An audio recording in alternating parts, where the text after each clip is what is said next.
As part of our access management understanding in Splunk, we'll be seeing in this video how to create roles and some of the capabilities and limitations that we can specify as part of role creation in Splunk. In order to create a role in Splunk, go to Access Control from your Settings menu, click on Access Control and choose Roles submenu. In this, you will be able to see the default inbuilt roles of Splunk. Click on New to create a new Splunk custom role.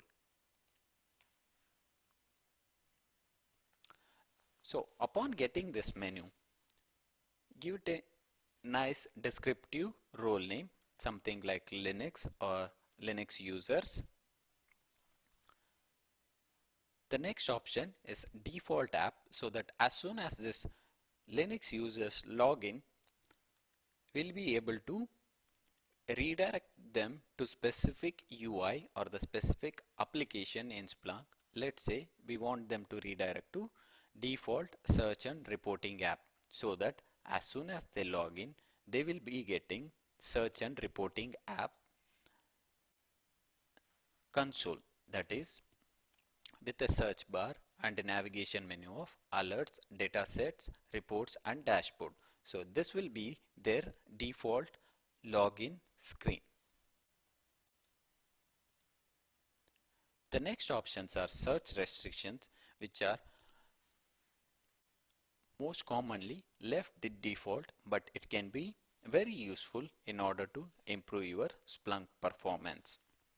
So here we can restrict them from using search terms that are like Windows related search terms. Since our role belongs to Linux, all the members of this role should be able to search only for Linux log.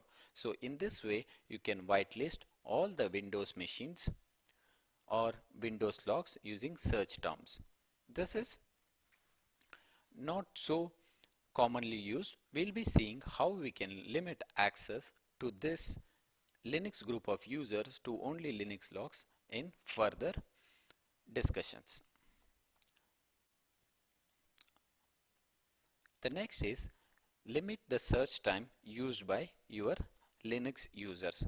Let's say I need only 1 day of logs to be searched by my Linux users.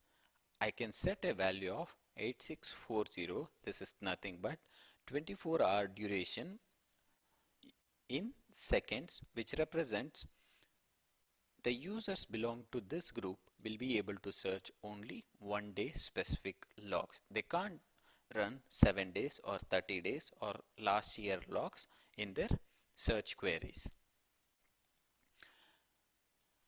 The next option is user level concurrent searches. This is basically to limit concurrent searches from these users. We don't want them to overload Splunk with running 10 to 20 concurrent searches. So we can limit their concurrent searches to 2 or 3 based on requirement. The next option is the real-time searches. The real-time searches are the most resource consuming searches. Make sure you make this option limited based on role or user specific to required number of real-time searches.